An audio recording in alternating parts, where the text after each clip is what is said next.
It is a great pleasure to introduce a person that I respect greatly, that I admire greatly, and that I love very, very much, Aminata Sofal. I met Aminata in 1995, and we have had a close relationship ever since. And it is such a privilege to have her here. She was born and raised in Saint Louis, which is on the border between Senegal and Mauritania, and she received her the equivalent to a bachelor's degree in lettres modernes in Paris, La Sorbonne. She lived and studied in Paris for 8 years. That's where she met her husband. And her husband is a retired economist in Senegal. And when they came back to Senegal in the early 70s, Aminata was a professor of modern literature in different schools. She was a member of the Reform Commission on the Teaching of French and was the co-author of several textbooks. And then she was a member, the director of literature and intellectual property at the Department of Culture for the Senegalese government. Then she was the founder of the African Bureau for the Defense of Authors' Rights, and she still heads that organization. She was the founder and still is the director of the African Center of Cultural Activities and Exchange, the CAEC, and also the International Center of Studies, Research, and Reactivation of Literature, Arts, and Culture, le CIRLAC, in Saint Louis. She's also a member of the National Independent Electoral Commission. And as you may know, in February of this year, Senegal had its presidential elections. And she was a part of the 12-member commission that made sure that those elections were fair and square and transparent, and supervised the work of 70,000 workers throughout Senegal during the election process. When you mention the name Aminata Sofal in Senegal, it opens all the doors. Everybody knows her, everybody respects her, everybody admires her. She's been a visiting professor in all over the world, including Germany, Mount Holyoke College in Massachusetts, where she received honoris causa doctorate, the University of Connecticut, Columbia University, Brigham Young University. She has been a keynote speaker all over the world, including at the opening session of the UN in January 1999. She has received all kinds of awards like Chevalier de l'Ordre du Mérite, Knight of the Order of Merit, Chevalier des Palmes Académiques, and Chevalier of this and Chevalier of that. You name it, she's received it. Okay, and she was a Goncourt finalist for 2 of her novels, La Grève des Batous et L'Appel des Arènes. Both of those novels have been made into movies. Many of her novels have been translated in a number of languages, including English, Russian, German, Chinese, Swedish, Danish, Dutch, Finnish, Italian, Swahili, and Spanish. She is the author of 8 novels, most of which have received international prizes. The first one was published in 1976, and she was the first woman writer to publish a novel in Francophone Africa. That was Le Revenant, The Ghost, in 1976. She wrote La Grève des Batous in 1979, which received all kinds of prizes, and as I said, has been made into a movie. Okay, then L'Appel des Arènes, which was a Goncourt finalist and received more prizes. That was in 1982. Then L'Expert de la Nation in 1987, a political novel. Then Le Jujubier du Patriarche in 1997. No, it's a mistake here. It says 97, but that's not it. Okay, then Douceur du Bercail, which was published in 1998, and which will be mentioned in her address today, as she talks about happiness is possible in Africa, because that's what this book is about. And then Un grain de vie et d'espérance, Food for Thought and Tomorrow's Life, in 2002, about food and the symbolism of food. And I think we as Mormon culture relate to that. Then she, in 2005, she wrote Festin de la détresse, Feasts of Anguish. And she is now finishing another novel, and the topic is still a secret. All of her novels are currently or have been part of secondary and post-secondary curricula throughout Africa and in many other countries throughout the world. Many dissertations have been written about her and her novels. She has a long list of presentations that she has given all over the world, conferences and seminars. And several biographical documentaries have been made about Aminata Sofal. One in collaboration between Swedish, Danish, and Norwegian television, which aired in January 1987. And also in a documentary produced by the French cinematographer Pierre Pommier, which aired in 1988. She is the voice of human dignity and hope for Africa. And amidst the woes of Africa today, this is what Africa needs. And we are very privileged to hear her. And tomorrow you can hear her again and come and ask a lot of questions, because tomorrow it will be mostly an interactive format. And tomorrow it's Fiction and Reality, a Novelist's View of Africa. It will be at 11 o'clock in B002 JFSB, the new building in the basement across from the beautiful staircase. 11 o'clock tomorrow. So I give you Aminata Sofal.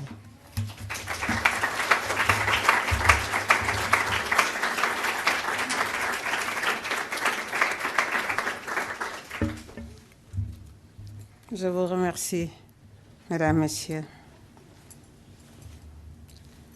Monsieur le directeur assistant du Kennedy Center, chers étudiants, Mesdames, Messieurs, chers invités, me voici encore, par la grâce de Dieu, dans un lieu bien connu.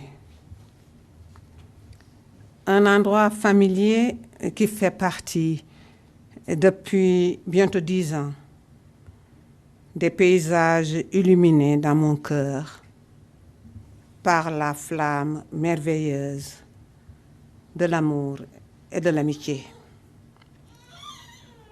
Je salue et remercie l'ensemble de votre communauté pour votre hospitalité. J'exprime ma chaleureuse gratitude à Madame Chantal Thompson qui a permis le contact. Celui-ci s'est vite consolidé et a fondé entre votre université et mon pays, entre des dizaines de vos étudiants et mon peuple, entre Madame Thompson et moi,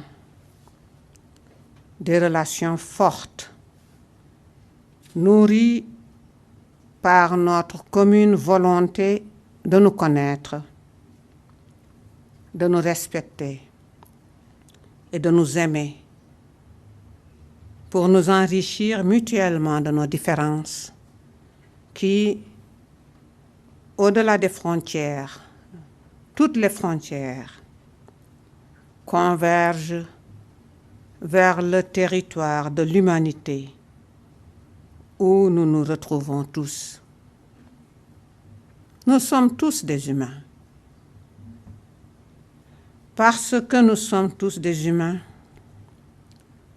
je voudrais vous parler du bonheur qui, je crois, est une aspiration primordiale de l'être humain. Toute femme, tout homme construit mentalement et physiquement l'itinéraire de sa vie en ce qu'il en maîtrise sur l'idée du bonheur, en sachant, s'il est un croyant, que l'homme propose, Dieu dispose. Si l'idée du bonheur est intrinsèquement liée à l'existence humaine, s'il est évident que le bonheur peut se cultiver partout, pourquoi alors se donner la peine d'affirmer que le bonheur est possible en Afrique? Mesdames et messieurs, nous en parlons parce qu'une autre évidence a envahi les esprits depuis fort longtemps. Lorsque des préjugés ont inspiré la traite négrière et accrédité l'idée qu'il existe des races incapables de se gouverner.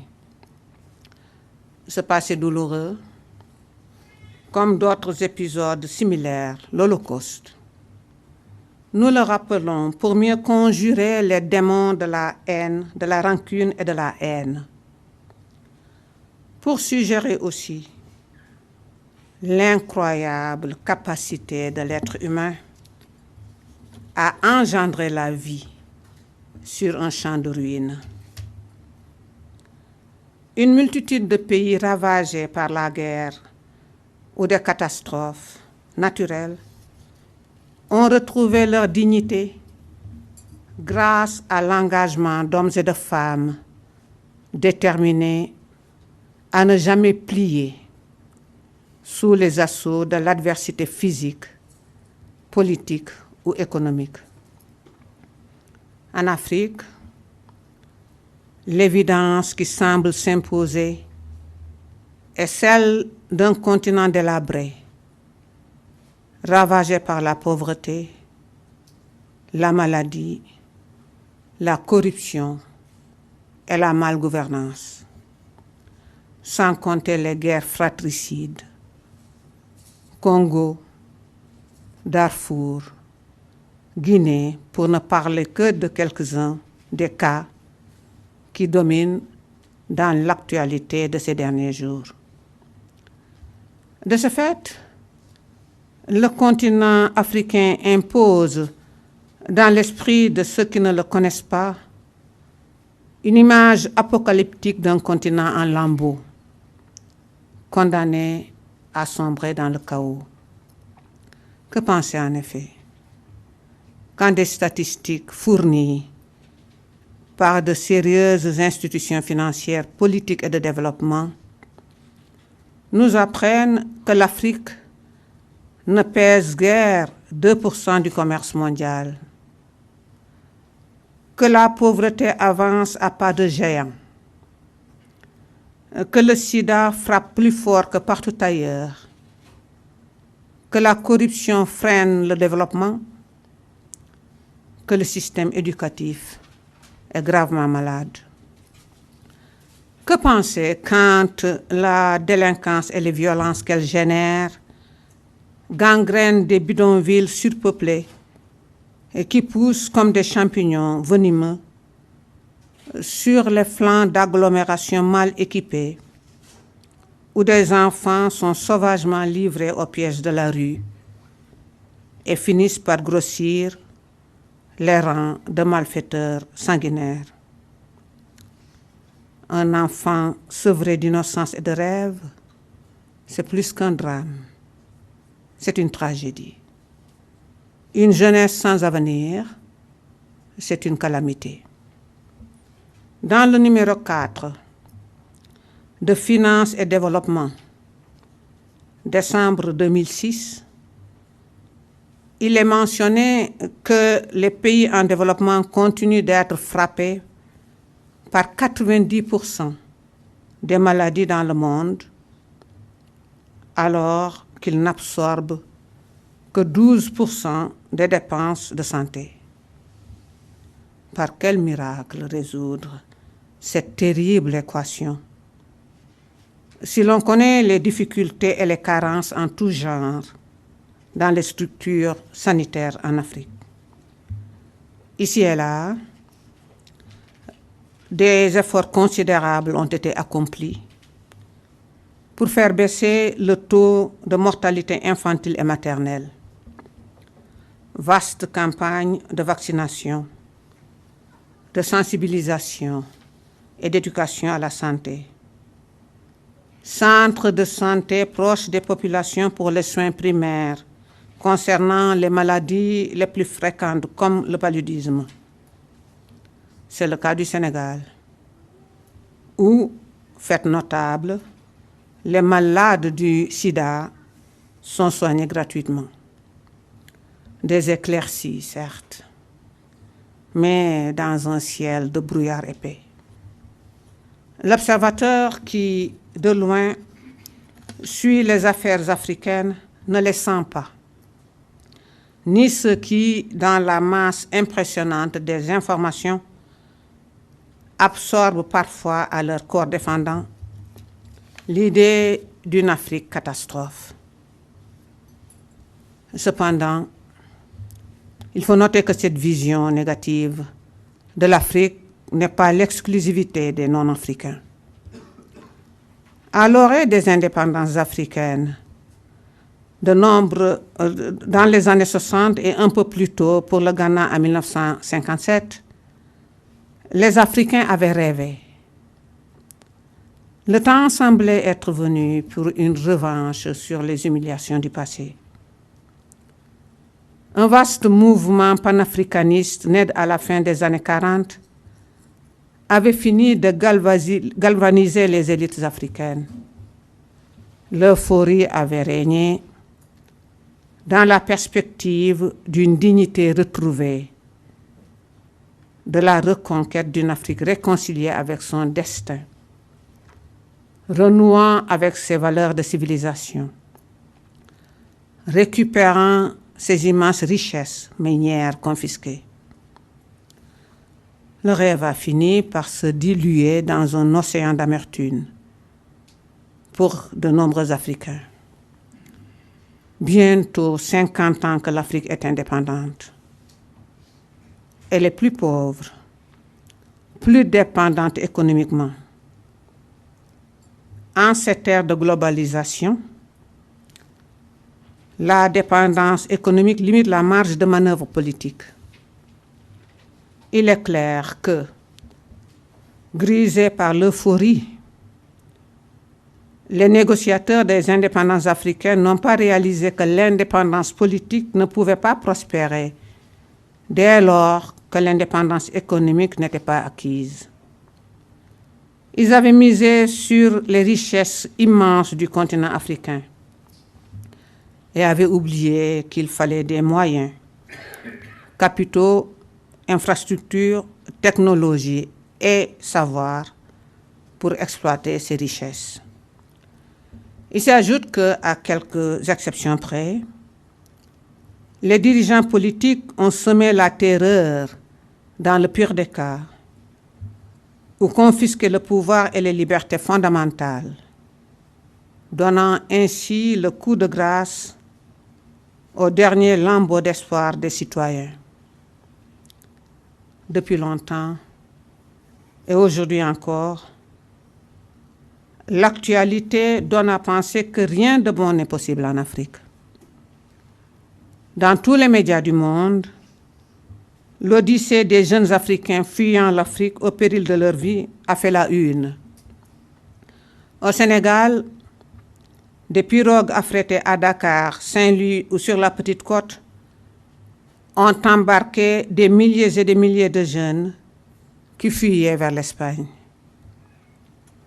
Des centaines sont morts, victimes des intempéries ou de la faim. D'autres ont été interceptés puis rapatriés et leurs convoyeurs emprisonnés. N'empêche, cette semaine encore, des barques ont été arraisonnées sur les côtes espagnoles et les rescapés de brandir fièrement le slogan « Barça ou Barsac », Barcelone ou la mort. Nous repartirons. Ils disent que le paradis, c'est l'Occident. Cette tragédie, parmi tant d'autres, est une tragédie de la désespérance. L'auteur de Douceur du Bercail écrivait dans un livre paru en 1998, mais conçu bien avant, je cite, « Le plus dur aujourd'hui est que l'espoir s'en va. Aimons notre terre. Nous l'arroserons de notre sueur et la creuserons de toutes nos forces avec courage. La lumière de notre espérance nous guidera. Nous récolterons et bâtirons. Alors seulement, nous pourrons emprunter les routes du ciel, de la terre et de l'eau, sans être chassés comme des parias. Nous ne serons plus des voyageurs sans bagages. Nos mains calleuses en rencontreront d'autres, en de chaudes poignées de respect et de dignité partagée. » Fin de citation. C'est une tragédie née de l'illusion d'un monde factice de flafla et de lumières aveuglantes, abondamment déversé dans le mental d'adolescents pas du tout ou trop peu nourris à la sève nourricière de leur culture et des valeurs cardinales qui fondent l'identité et les principes d'une société. Donc, sans repère pour digérer sans dommage les délices de notre monde. C'est une tragédie du culte de l'argent facile. Devenir riche à tout prix et par tous les moyens, sans avoir à bâtir, brique après brique, l'édifice de sa propre prospérité.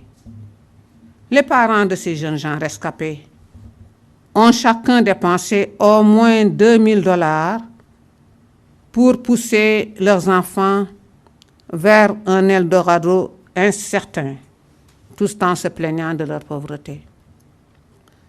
C'est enfin une tragédie du manque de confiance en soi. Quand la rage de vaincre anime un être humain, l'amour-propre, le courage, l'orgueil sain et non la vanité constituent des leviers solides. Le sens patriotique doit inciter chaque citoyen à honorer son pays. Le bonheur est possible en Afrique, à condition que ces fils prennent conscience du rôle qu'eux-mêmes doivent jouer pour la sauver. Tous les pays du monde ont eu des moments de gloire et de temps de souffrance. La fibre patriotique, la dignité et le sens du devoir servent de levain d'héroïsme et de vertu, pour parler comme Jean-Jacques Rousseau. Et aussi, et surtout, l'effort. L'assistance permanente sème la léthargie et bloque les ressorts de la dignité. On peut y arriver, sans jamais abdiquer ses droits de citoyen à part entière.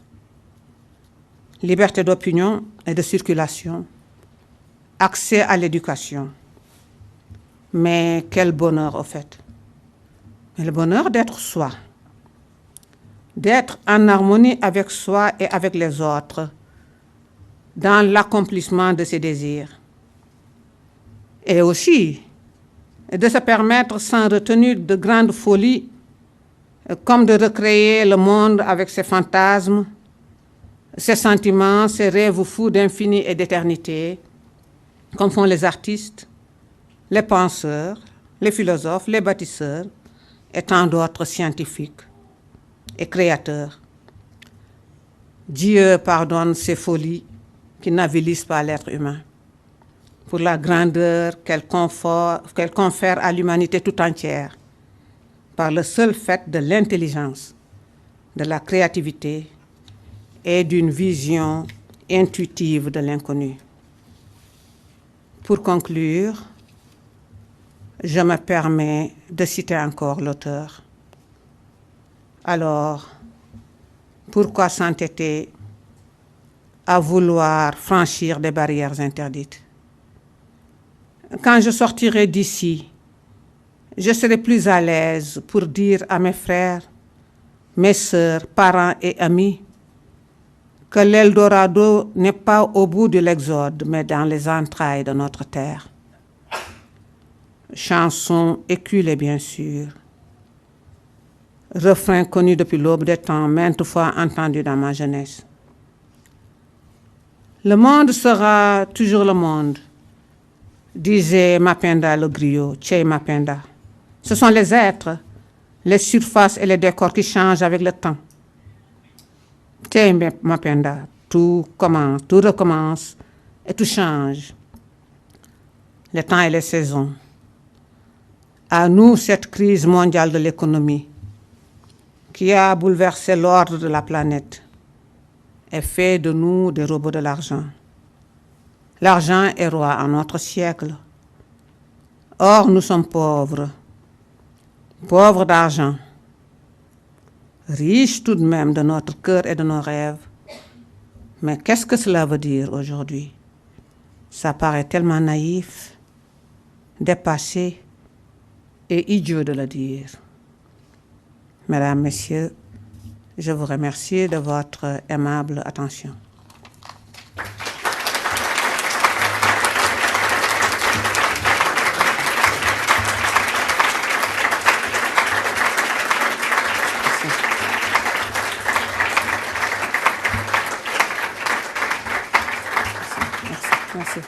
Merci. Merci.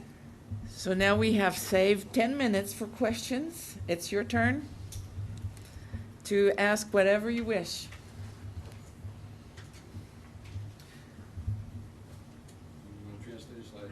C'est comme vous voulez.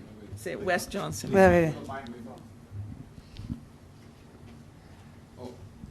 Oui, je vous remercie, Madame, pour votre discours qui nous a beaucoup touchés. Je parle pour l'auditoire, n'est-ce pas? Question.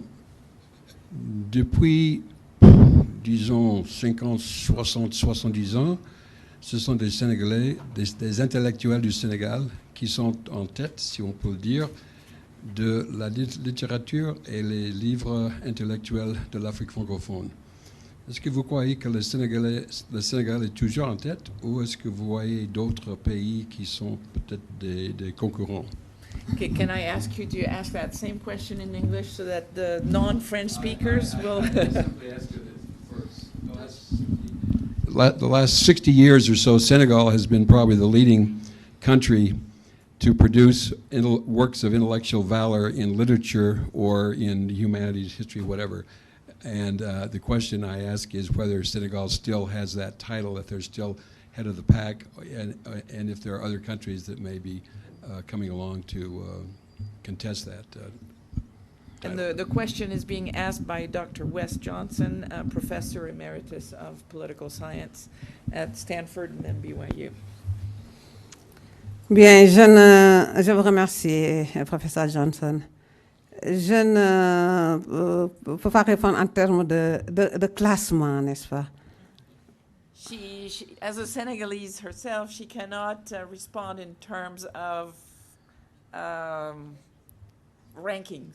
Mais je crois que le Sénégal se maintient et essaie toujours de développer, mais qu'il y a aussi d'autres pays africains qui émergent comme toujours, qui ont des créateurs de renom comme l'Iman, le Géant, le Nigeria, et un peu partout aussi en Afrique francophone.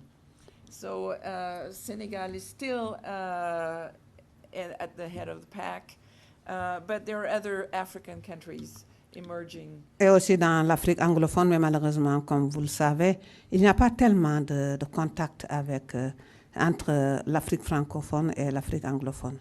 And unfortunately, as you may know, there is very little contact between Francophone Africa, which by the way includes 22 countries, and Anglophone Africa. De sorte que les productions de l'Afrique anglophone, ce que nous en savons, nous le savons à partir de l'Occident. And so what Francophone Africans learn from Anglophone Africa is usually through the West, through Europe or the US. Professor Mark Burns. Just a quick comment in English.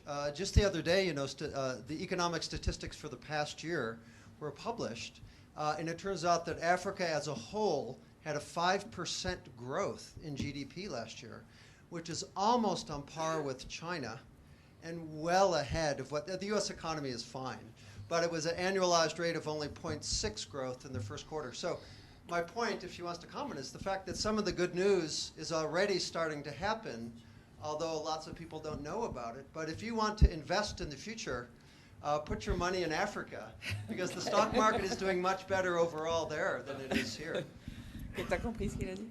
Oui, Que les chiffres qui viennent de sortir montrent que la croissance économique de l'Afrique était de 5% pour l'année dernière et que c'est à peu près parallèle à la croissance économique de la Chine, qui est donc une très très bonne nouvelle et qui reflète justement que le bonheur est possible en Afrique et que si on veut investir dans quelque chose de sûr, il faut investir dans l'Afrique.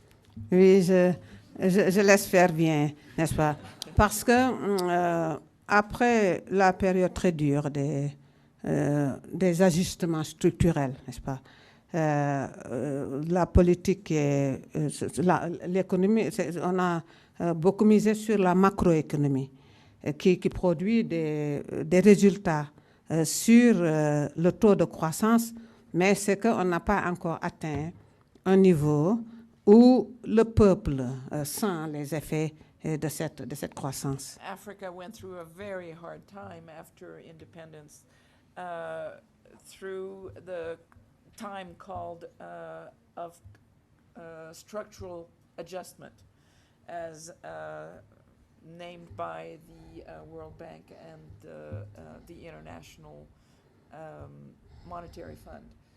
And that those two organizations measured progress only through macro, La macroéconomie, oui. Macroeconomy, and the people in in daily life never saw the effects of that progress. Pour les optimistes comme moi, je suis convaincue que les résultats arriveront. Mais il faudra que par notre optimisme et aussi par nos comportements, nous puissions pousser vers cela. For optimists such as herself, there is a firm belief that Africa will get there, little by little. The microphone over there.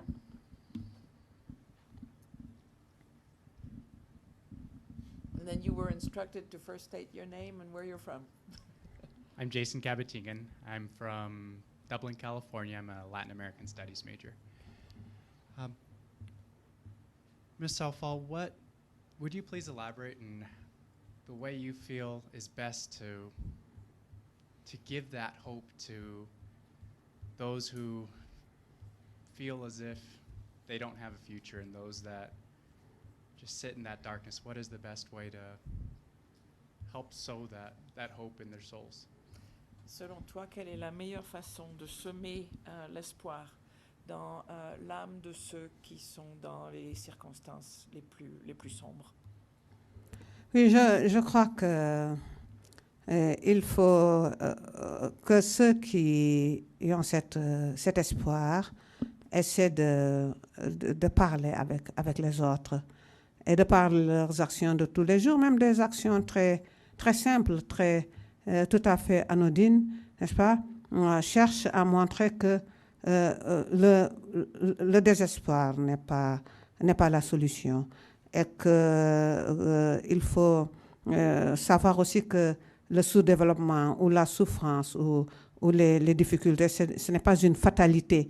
Simplement parce que je crois que l'être humain j'ai une admiration extraordinaire pour la capacité de l'être humain, par son intelligence, par sa volonté à dépasser. Je pense que l'être humain est fait pour dépasser, n'est-ce pas, toutes les difficultés. Et j'ai eu comme ça de petites expériences avec des jeunes. I'm trying to remember everything here. The best thing is to talk to other people, to open up and observe other people through the simplest acts of daily life, because she firmly believes that it is in human nature to reach up and to want to believe.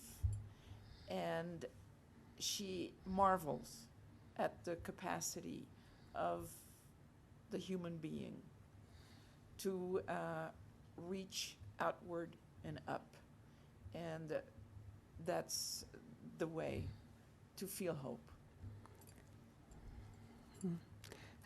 Tout à l'heure, Madame Thompson vous a parlé de certaines organisations que moi-même j'ai créées. J'ai créé ces organisations. Je savais que je n'ai pas le temps de m'en occuper parce que mon choix, c'est l'écriture. Mais je me suis dit, la culture, c'est aussi une nourriture, c'est pas seulement les biens matériels. Et j'ai créé donc des centres culturels. Okay. In my introduction, I mentioned several organizations that Aminata Sofal has created. And the reason she created those organizations that she sometimes doesn't have time to take care of herself because her first priority is writing. But the purpose of those organizations is to believe in culture as the number one riches that anyone could have. Et quand j'ai créé la première de ces organisations en 1987, il y avait des professeurs et beaucoup d'intellectuels qui m'ont dit « il ne faut pas créer, ici ce n'est pas possible, c'est pas créer ». D'autant que je ne comptais ni sur les autorités ni sur personne pour pouvoir financer ces choses-là. And when she founded her first organization in 1987, plenty of people, including university professors, told her that it was just in vain. That there was no use because it was not possible in Africa, especially without any funds or support from the government or any outside sources. Et maintenant, ça va, j'y suis encore. Et les personnes qui travaillent avec moi sont là encore sans aucun apport extérieur. Mais ça fait rêver, ça permet de rencontrer les gens, etc. But those organizations are still there and they're prospering and it's proof. Et ça donne l'espoir aussi. Et ça donne l'espoir. That it is possible, even without government support or any outside support. Hope is possible.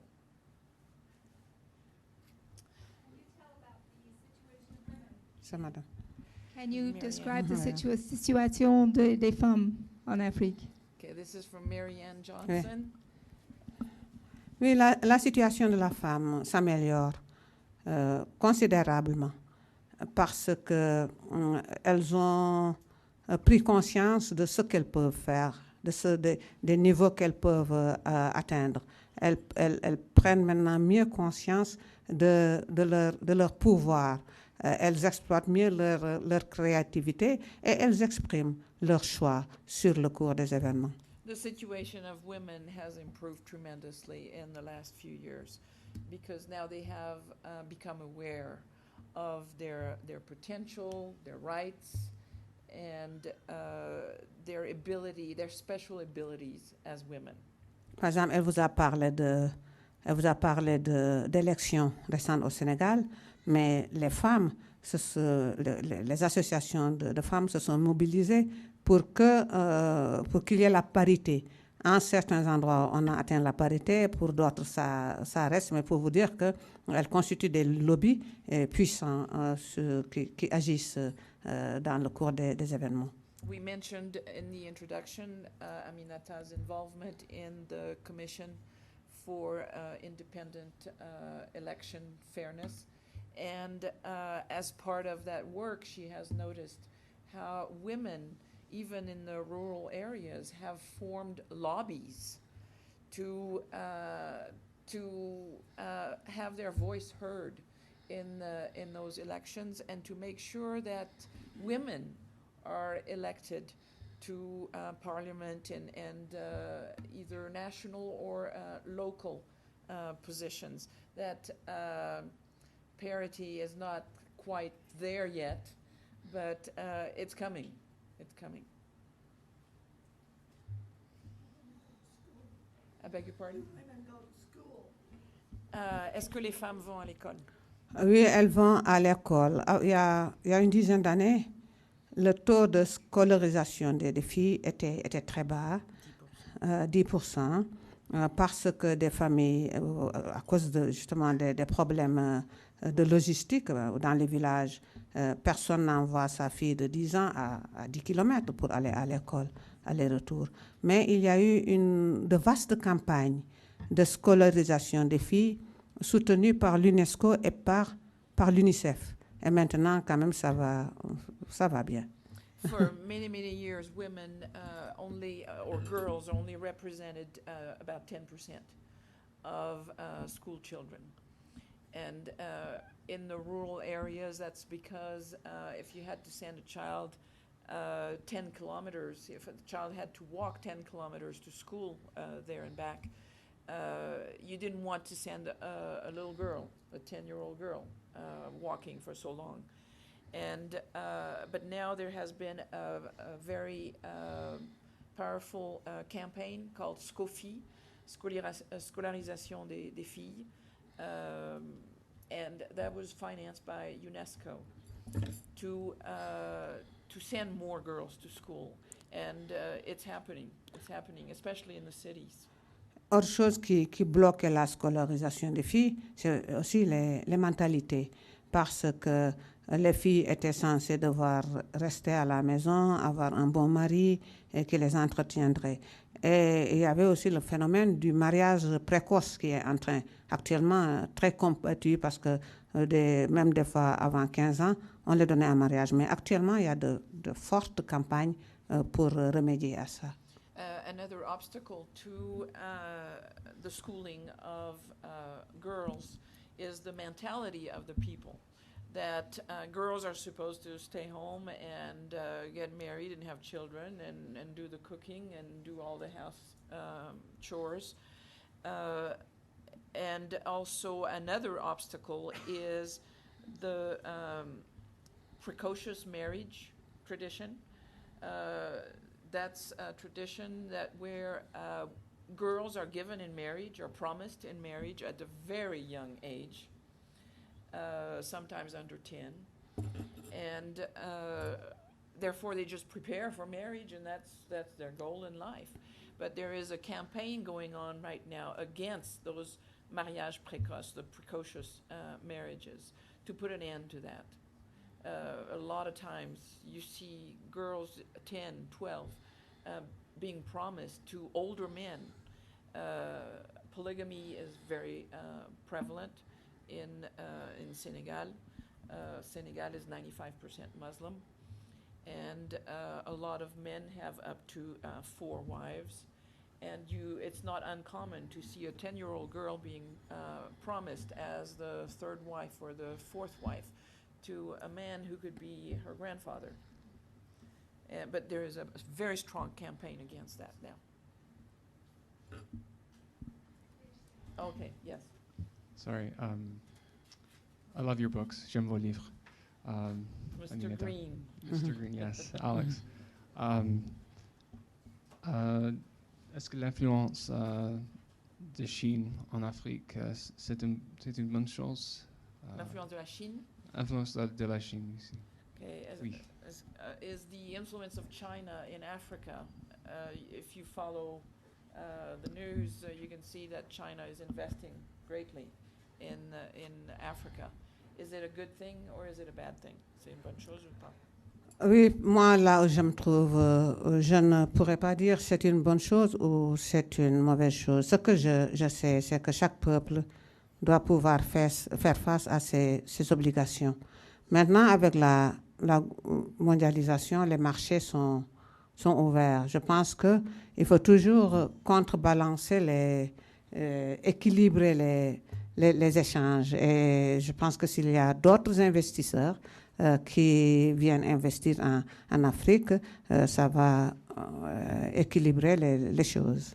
She really is no economic expert, and so she can't say whether the influence of China is a good thing or a bad thing, but with the free market of today, she thinks it is imperative that other outside influences come and balance the influence of China. Et puis, je ne suis pas dans les cercles politiques ou économiques où ces choses-là se décident. Moi, je suis dans ma sphère d'écrivain, mais je ne suis pas indifférente à ce qui se passe autour de moi. Je pense simplement que le peuple sénégalais, les Africains, comme tous les autres pays du monde, doivent pouvoir avoir comme objectif d'assurer l'épanouissement des populations, des sociétés. She's no politician or economist, but she does take an interest in what is happening, and she thinks that the priority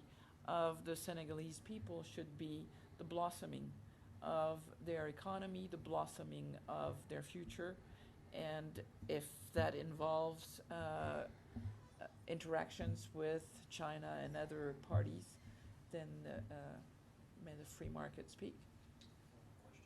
Okay, one more question, one last. Yes.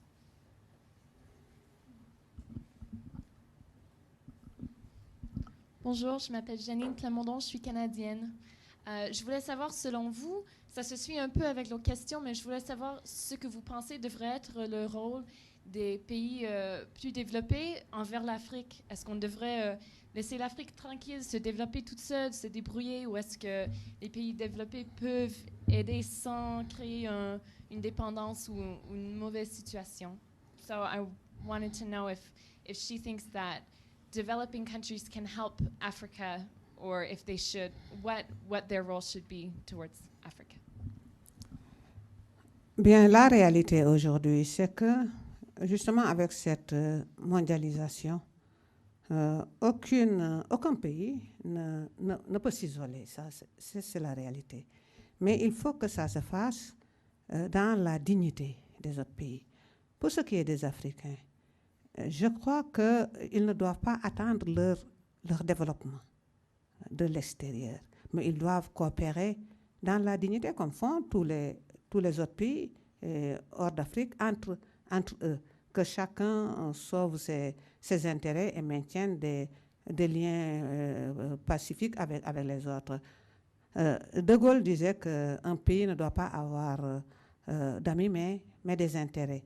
Je pense que les Africains peuvent faire ça, mais je suis tout à fait contre le fait qu'on pense que les Occidentaux peuvent nous développer. Parce que le développement, ce n'est pas quelque chose qu'on importe. Le développement, c'est quand un pays a conçu les outils de son développement, de son épanouissement en fonction de ses propres besoins. Il y a plusieurs critères, des critères culturels et autres.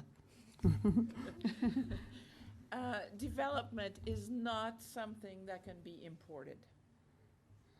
That's a beautiful way to put it. It's something that every country has to devise for itself. You can have the help of other countries as long as it is done in dignity. And the country itself has to take the helm after that. Development cannot be imported. That was a brief summary. Et je suis absolument contre l'assistance permanente. And she is absolutely against permanent assistance. And the mentality of assisted that is found in some African people. The mentality of, expecting that things be given. She's absolutely against that. Et je l'ai dit dans le texte. And she says it in her books several times. Non, même dans le discours. je l'ai And dit. even today. Okay.